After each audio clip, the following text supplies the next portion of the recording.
ಸಿದ್ದರಾಮಯ್ಯ ತವರು ಕ್ಷೇತ್ರದಲ್ಲಿ ಸಾಮಾಜಿಕ ಬಹಿಷ್ಕಾರದ ಕೇಸ್ ಏಷ್ಯಾನೆಟ್ ಸುವರ್ಣ ನ್ಯೂಸ್ ವರದಿ ಬಳಿಕ ಎಚ್ಚೆತ್ತು ಗ್ರಾಮಕ್ಕೆ ಅಧಿಕಾರಿಗಳು ಭೇಟಿ ನೀಡಿದ್ದಾರೆ. ಸಿದ್ದರಾಮಯ್ಯನವರ ತವರು ಕ್ಷೇತ್ರದಲ್ಲೇ ನಡೆದಂತಹ ಘಟನೆಯಾಗಿತ್ತು. ಇದು ಒಂದು ಇಡೀ ಕುಟುಂಬಕ್ಕೆ ಬಹಿಷ್ಕಾರವನ್ನ ಹಾಕಲಾಗಿದೆ.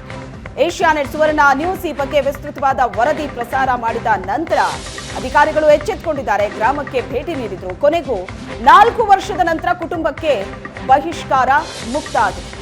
ಗ್ರಾಮಕ್ಕೆ ತಹಸೀಲ್ದಾರ್ ಮಹೇಶ್, ಡಿವೈಎಸ್ಪಿ ಕರೀಂ ರಾವತರ್, ಇನ್ಸ್ಪೆಕ್ಟರ್ ಚೇತನ್ ಸೇರಿ ಹಲವು ಅಧಿಕಾರಿಗಳು ಭೇಟಿ ನೀಡಿದರು. ಗ್ರಾಮದ ಮುಖಂಡರು ಮತ್ತು ಸುರೇಶ್ ಕುಟುಂಬದ ಜೊತೆ ಅಧಿಕಾರಿಗಳು ಸಭೆ ನಡೆಸಿದರು.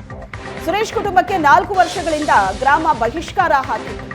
ಸುರೇಶ್ ಕುಟುಂಬಕ್ಕೆ ಹಾಕಿದ್ದ ಬಹಿಷ್ಕಾರವನ್ನ ಹಿಂಪಡೆಯಲಾಗಿದೆ. ಸುರೇಶ್ ಕುಟುಂಬ ಸಹಮತ ಮೂಡಿಸುವಲ್ಲಿ ಅಧಿಕಾರಿಗಳು ಯಶಸ್ವಿಯಾಗಿದ್ದಾರೆ. ಗ್ರಾಮಕ್ಕೆ ಭೇಟಿ ಕೊಟ್ಟಂತಹ ಅಧಿಕಾರಿಗಳು ಸಾಕಷ್ಟು ಮನವರಿಕೆ ಮಾಡಿಸಿ ಈಗ ಈ ಪ್ರಕರಣ ಸುಖಾಂತ್ಯ ಕಂಡಿದೆ. ಸಿದ್ದರಾಮಯ್ಯ ಹುಟ್ಟೂರಿನ ಪಕ್ಕದ ಶ್ರೀನಿವಾಸಪುರದಲ್ಲಿ ನಡೆದಿದ್ದ ಘಟನೆಯಾಗಿತ್ತು.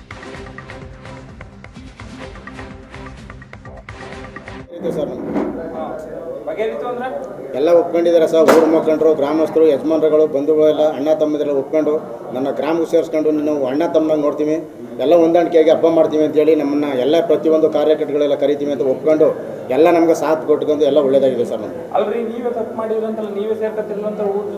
ತಪ್ಪೆಲ್ಲ ಮಾಡಿ ನಾವು ಅವರು ಮಾಡಿದ್ವಿ ಸರ್, ನಮ್ಮಿಂದು ಆಗಿರ್ಬೋದು. ಈಗೆಲ್ಲ ಒಂದುಗೂಡಿ ನಾವು ಎಲ್ಲ ಅಧಿಕಾರಿಗಳೆಲ್ಲ ಬಂದು ನಮ್ಮ ಸಾಹೇಬ್ರೆಲ್ಲ ಬಂದು ಎಲ್ಲ ಒಂದುಗೂಡಿಸಿ ನಮ್ಮನ್ನು ಅಣ್ಣ ತಮ್ಮದರಂಗೆ ಒಂದು ಮಾಡಿದ್ದಾರೆ ಸರ್. ಪರಿಹಾರ ಆಯಿತು ಸರ್. ಸರ್ ಬಹಿಷ್ಕಾರ ಹಾಕಿದ್ದಾರೆ ಅಂತ ಏನು ದೂರು ಕೊಟ್ಟಿದ್ರು, ಆ ದೂರಿನ ಹಿನ್ನೆಲೆ ಇವತ್ತು ನಾನು ನಮ್ಮ ಆರಕ್ಷಕ ಉಪಾಧೀಕ್ಷಕರು, ನಮ್ಮ PSI ಚೇತನ್ ರವರು, ನಮ್ಮ ಗ್ರಾಮದ ಮುಖಂಡರು, ನಮ್ಮ ಎಲ್ಲ ಸಿಬ್ಬಂದಿಯವರು, ಇವತ್ತು ಪಂಚಾಯಿತಿಯ PDO ರವರು ಎಲ್ಲರೂ ಕೂಡ ಇವತ್ತು ಗ್ರಾಮಕ್ಕೆ ಭೇಟಿ ನೀಡಿ ಏನು ವಿಚಾರ ಅಂತ ನಿನ್ನೆ ನಮ್ಮ ಸಿಬ್ಬಂದಿ ಒಂದು ಡೀಟೇಲ್ ಆಗಿ ಬಂದಿದ್ರು. ಬಟ್ ಇವತ್ತು ಮತ್ತೆ ಸಿರಿ ಕನ್ನಡ ವಾಹಿನಿ ವತಿಯಿಂದ ಬೆಂಗಳೂರಿನ ಜಯನಗರದ ಶಾಲಿನಿ ಆಟದ ಮೈದಾನದಲ್ಲಿ ಶ್ರೀ ಗುರು ರಾಘವೇಂದ್ರ ಸ್ವಾಮಿಗಳ ಉತ್ಸವ ಆಯೋಜಿಸಲಾಗಿದೆ. ಮಂತ್ರಾಲಯ ಮಠದ ಪೀಠಾಧಿಪತಿ ಶ್ರೀ ಸುಬುಧೇಂದ್ರ ತೀರ್ಥರ ಮಾರ್ಗದರ್ಶನದಲ್ಲಿ ಕಾರ್ಯಕ್ರಮ ನಡೆಯಲಿದೆ. ರಾಯರ ದೇಗುಲ ಮತ್ತು ಬೃಂದಾವನವನ್ನ ಮರುಸೃಷ್ಟಿಸಲಾಗಿದ್ದು, ಶ್ರೀ ಸುಬುಧೇಂದ್ರ ತೀರ್ಥರಿಂದ ಬೃಂದಾವನಕ್ಕೆ ಪೂಜೆ ನೆರವೇರಲಿದೆ. ಬೆಳಗ್ಗೆ 9 ರಿಂದ ರಾತ್ರಿ 9 ಗಂಟೆವರೆಗೆ ನಿರಂತರವಾಗಿ ರಾಯರ ಭಜನೆ, ಪ್ರವಚನ, ಭಕ್ತಿಗೀತೆ ಹಾಗೂ ಹರಿಕತೆ ಏರ್ಪಡಿಸಲಾಗಿದೆ. ಜೊತೆಗೆ ಪ್ರಖ್ಯಾತ ಗಾಯಕರಾದ ರಾಜೇಶ್ ಕೃಷ್ಣನ್, ಮಂಜುಳಾ ಗುರುರಾಜ್, ಅರ್ಚನಾ ಉಡುಪರಿಂದ ಸಂಗೀತ ಕಾರ್ಯಕ್ರಮಗಳು ನಡೆಯಲಿದೆ. ವಿವಿಧ ಕ್ಷೇತ್ರಗಳ 25 ಸಾಧಕರಿಗೆ ಶ್ರೀ ಗುರು ರಾಘವೇಂದ್ರ ಪ್ರಶಸ್ತಿಯನ್ನ ನೀಡಿ ಗೌರವಿಸಲಾಗುತ್ತೆ ಅಂತ ಆಯೋಜಕರು ತಿಳಿಸಿದ್ದಾರೆ. ಇನ್ನು ಕಾರ್ಯಕ್ರಮಕ್ಕೆ ಸಿಎಂ ಸಿದ್ದರಾಮಯ್ಯ ಸೇರಿದಂತೆ ವಿವಿಧ ಕ್ಷೇತ್ರಗಳ ಗಣ್ಯರು ಭಾಗವಹಿಸಲಿದ್ದಾರೆ. ಉತ್ಸವದಲ್ಲಿ 30,000ಕ್ಕೂ ಹೆಚ್ಚಿನ ಭಕ್ತಾದಿಗಳು ಪಾಲ್ಗೊಳ್ಳುವ ನಿರೀಕ್ಷೆ ಇದ್ದು, ಭಕ್ತರಿಗೆ ಪರಿಮಳ ಪ್ರಸಾದ ಮತ್ತು ಮಂತ್ರಾಕ್ಷತೆ ವಿತರಿಸಲಾಗುತ್ತೆ. ಸಿರಿಕನ್ನಡ ವಾಹಿನಿ ಸಹಯೋಗದಲ್ಲಿ ಬೆಂಗಳೂರಿನ ಜಯನಗರದ ಶಾಲಿನಿ ಆಟದ ಮೈದಾನದಲ್ಲಿ ಶ್ರೀ ಗುರು ರಾಘವೇಂದ್ರ ಉತ್ಸವವನ್ನು ಇಲ್ಲಿ ನೆರವೇರಿಸ್ತಾ ಇದ್ದಾರೆ. ಸೊ ನೋಡ್ಬೋದು ಸದ್ಯ ಯಾವ ರೀತಿಯಾದಂತಹ ಸಿದ್ಧತೆಗಳು ನಮಗೆ ಇಲ್ಲಿ ಕಂಡು ಬರ್ತಾ ಇದೆ. ಸೊ ಮಂತ್ರಾಲಯದಲ್ಲಿ ಇರ್ತಕ್ಕಂತಹ ಒಂದು ರಾಯರ ಮಠ ಏನಿದೆಯಲ್ಲ, ಅದೇ ರೀತಿಯಾದಂಥ ಕಂಪ್ಲೀಟ್ ಸೆಟಪ್ಪನ್ನು ಇಲ್ಲಿ ಬೆಂಗಳೂರಿನ ಶಾಲಿನಿ ಆಟದ ಮೈದಾನದಲ್ಲಿ ಇಲ್ಲಿ ನಿರ್ಮಾಣ ಮಾಡಲಾಗಿದೆ. ಇಲ್ಲಿ ನೋಡ್ಬೋದು ಈ ಉತ್ಸವದಲ್ಲಿ ರಾಯರ ದೇಗುಲ ಮತ್ತು ಬೃಂದಾವನವನ್ನು ಮರುಸೃಷ್ಟಿ ಇಲ್ಲಿ ಮಾಡಲಾಗ್ತಾ ಇದೆ. ಸುಬುಧೇಂದ್ರ ತೀರ್ಥ ಸ್ವಾಮೀಜಿಗಳವರಿಂದ ಇಲ್ಲಿ ವಿಶೇಷವಾದಂತಹ ಪೂಜೆಗಳು ಕೂಡ ಇಲ್ಲಿ ನೆರವೇರಲಾಗುತ್ತೆ. ಬೆಳಗ್ಗೆ 9 ರಿಂದ ರಾತ್ರಿ 9ರವರೆಗೆ ನಿರಂತರವಾದ ಒಂದು ರಾಯರ ಭಜನೆ, ರಾಯರ ಬಗ್ಗೆ ಪ್ರವಚನ ಆಗಿರ್ಬೋದು, ರಾಯರ ಭಕ್ತಿಗೀತೆ, ಹರಿಕತೆ ಮತ್ತು ವಿಶೇಷವಾಗಿ ಇಲ್ಲಿ ವಿಶೇಷ ಗಾಯಕರಿಂದ ಇಲ್ಲಿ ರಾಜೇಶ್ ಕೃಷ್ಣನ್ ಆಗಿರ್ಬೋದು, ಮಂಜುಳಾ ಗುರುರಾಜ್ ಆಗಿರ್ಬೋದು, ಅರ್ಚನಾ ಉಡುಪ ಮತ್ತು ಮುಂತಾದ ತಂಡಗಳಿಂದ ಇಲ್ಲಿ ಒಂದು ವಿಶೇಷವಾದಂತಹ ಸಂಗೀತ ಕಾರ್ಯಕ್ರಮಗಳನ್ನು ಇಲ್ಲಿ ಆಯೋಜಿಸಲಾಗಿದೆ. ಇಲ್ಲಿ ನೋಡ್ಬೋದು ಯಾವ ರೀತಿಯಾದಂತಹ ಸೆಟಪ್ ಇಲ್ಲಿ ಮಂತ್ರಾಲಯದಲ್ಲಿ ಇರ್ತಕ್ಕಂತಹ ವನವನ್ನು ಕೂಡ ಇಲ್ಲಿ ಸೆಟಪ್ಪನ್ನು ಇಲ್ಲಿ ಮಾಡಲಾಗ್ತಾ ಇದೆ.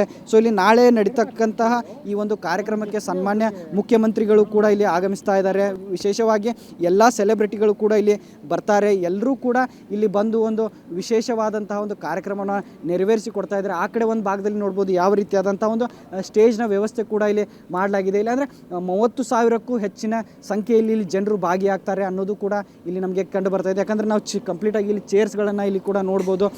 ಮತ್ತು ವಿಶೇಷವಾಗಿ ರಾಯರ ಒಂದು 30x40 ಅಡಿಯ ಒಂದು ರಂಗೋಲಿಯನ್ನು ಕೂಡ ಇಲ್ಲಿ ಸಿದ್ಧತೆಯನ್ನು ಮಾಡ್ತಾ ಇದ್ದಾರೆ. ಸೊ ಸದ್ಯ ನನ್ನ ಜೊತೆಗೆ ಮಾತನಾಡೋದಕ್ಕೆ ಆರ್ಟ್ ಡೈರೆಕ್ಟರ್ ಇದ್ದಾರೆ.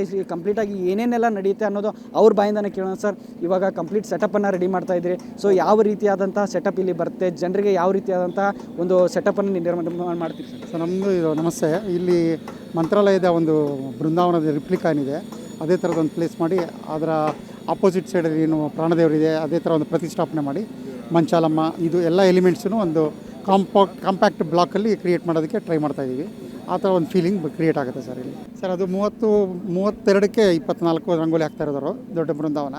ಅದು ಸೆಟಪ್ ನಮಗೆ ಒಳಗಡೆ ಗ್ಯಾಲರಿ ಒಳಗಡೆ ಸುತ್ತಲೂ ರಾಯರ ಫೋಟೋಗಳು ಬರುತ್ತೆ, ಮಧ್ಯದಲ್ಲಿ ರಾಯರ ಪೇಂಟಿಂಗು, ಈ ಥರದಲ್ಲಿ ಕಂಪೋಸಿಷನ್ ಇರ್ತದೆ ಸರ್. ಇವಾಗ ಎಂಟ್ರಿಯಿಂದ ನೀವು ಎಂಟ್ರಿ ಹಿಡ್ಕೊಂಡು ಎಕ್ಸಿಟ್ ಆಗೋವರೆಗೂ ಕೂಡ ಒಂದು ಮಂತ್ರಾಲಯದ ಫೀಲ್ ಕೊಡೋ ರೀತಿಯಾದಂಥ ಒಂದು ಸೆಟಪನ್ನು ಮಾಡ್ತಾಯಿದ್ರಿ. ಸೊ ಒಳಗಡೆ ಯಾವ ರೀತಿಯಾದಂಥ ಸೆಟಪ್ ಇರಲಿದೆ ಸರ್? ಸರಿ, ಒಳಗಡೆ ಪಕ್ಕ ಮಂತ್ರಾಲಯದ್ದು ಏನು ಒಂದು ಪ್ರದಕ್ಷಿಣೆ ಮಾಡೋದಕ್ಕೆ ಜಾಗಗಳು ಅದೆಲ್ಲ, ಆಮೇಲೆ ಪೂಜೆ ಮಾಡೋ ಒಂದು ಜಾಗ, ಈ ಥರದ್ದನ್ನೆಲ್ಲ ಪ್ಲೇಸ್ ಮಾಡಿಕೊಂಡು ಆ ಕಾಂಪೋಸಿಷನ್ ಕ್ರಿಯೇಟ್ ಆಗಿರೋದು. ಅದ್ರ ಮಧ್ಯೆ ಜನ ಏನು ಅವ್ರಿಗೆ ಒಳಗಡೆ ಬಂದ ತಕ್ಷಣ ಮಂತ್ರಾಲಯದ ಒಂದು ಭಾವ ಬರೋ ಥರ ಕ್ರಿಯೇಟ್ ಮಾಡ್ಕೊಂಡಿದ್ದೀವಿ. ಅಂದರೆ ಇವತ್ತು ಹೊಸಮನೆ ಮೂರ್ತಿಯವರು ಆರ್ಟ್ ಡೈರೆಕ್ಟ್ರು ಅವರು ಎಲ್ಲ ಕಂಪ್ಲೀಟಾಗಿ ಎಲ್ಲ ರೆಡಿ ಮಾಡ್ತಾ ಇದ್ದಾರೆ. 1008 ಶ್ರೀ ಶ್ರೀ ಸುಬುಧೇಂದ್ರ ತೀರ್ಥರ ಮಾರ್ಗದರ್ಶನದಲ್ಲಿ ಇದು ನಡೀತಾ ಇದೆ. ಇಲ್ಲಿ ಒಂದು ಆರ್ಟ್ ಗ್ಯಾಲರಿ ಇರುತ್ತೆ. ಅದರಲ್ಲಿ 1008 ಶ್ರೀ ಶ್ರೀ ಸುಬುಧೇಂದ್ರ ತೀರ್ಥರ ಒಂದು ಆತ್ಮಚರಿತ್ರೆ ಏನಿರುತ್ತೆ ಅದ್ರ ಬಗ್ಗೆ ಇರುತ್ತೆ. ಮತ್ತು ರಾಯರದ ಕಂಪ್ಲೀಟ್ ಪವಾಡಗಳು, ಮಹಿಮೆಗಳು, ಅವರ ಆತ್ಮಚರಿತ್ರೆಗೆ ಸಂಬಂಧಪಟ್ಟಾಗೆ ಒಂದು ಆರ್ಟ್ ಗ್ಯಾಲರಿ ಇರುತ್ತೆ. ಮತ್ತು 30x40 ಅಡಿಯ ಒಂದು ಬೃಹತ್ ರಂಗೋಲಿ, ಒಂದು ಅತ್ಯಾಕರ್ಷಕವಾದ ರಂಗೋಲಿ ಕೂಡ ಬಿಡಿಸ್ತಾರೆ. ಅದೊಂದು 24 ಗಂಟೆ ಟೈಮ್ ತೊಗೊಂಡು ಬಿಡಿಸುವಂಥ ಒಂದು ರಂಗೋಲಿ ಅದಿರುತ್ತೆ. ಮತ್ತು ಬಂದವ್ರಿಗೆ ಎಲ್ಲರಿಗೂ ಕೂಡ ಊಟದ ವ್ಯವಸ್ಥೆ ಇರುತ್ತೆ. ಮತ್ತು ಪರಿಮಳ ಪ್ರಸಾದ ಮತ್ತು ಮಂತ್ರಾಕ್ಷತೆಯನ್ನು ಮಂತ್ರಾಲಯದಿಂದ ತರಿಸಿ ಕೊಡ್ತಾ ಇದ್ದೀವಿ. ಅಂದರೆ ಇದು ಮಾನ್ಯ ಮುಖ್ಯಮಂತ್ರಿಗಳಾದ ಶ್ರೀ ಸಿದ್ದರಾಮಯ್ಯ ಅವರು ಬರ್ತಾರೆ, ಮತ್ತು ಗೃಹ ಮಂತ್ರಿಗಳಾದ ಪರಮೇಶ್ವರ್ ಇರ್ತಾರೆ, ಮತ್ತು ದಿನೇಶ್ ಗುಂಡೂರಾವ್ ಅವರು ಇರ್ತಾರೆ. ಅವ್ರ ಜೊತೆಗೆ ಮಾನ್ಯ ಲೋಕಸಭಾ ಸದಸ್ಯರಾದ ಡಾಕ್ಟರ್ ಮಂಜುನಾಥ್ ಅವರು ಬರ್ತಾ ಇದ್ದಾರೆ. ಆಮೇಲೆ ಒಂದು ಅವಾರ್ಡ್ ಫಂಕ್ಷನ್ ಕೂಡ ಇರುತ್ತೆ. ಆ ಅವಾರ್ಡ್ ಫಂಕ್ಷನಲ್ಲಿ ಡಾಲಿ ಧನಂಜಯ ಅವರಿಗೆ ಮತ್ತು ಆಶಿಕಾ ರಂಗನಾಥ್, ದೊಡ್ಡಣ್ಣ ಅವರಿಗೆ, ಹಂಗೆ ವಿವಿಧ ಕ್ಷೇತ್ರದಲ್ಲಿ ಸಾಧನೆ ಮಾಡಿ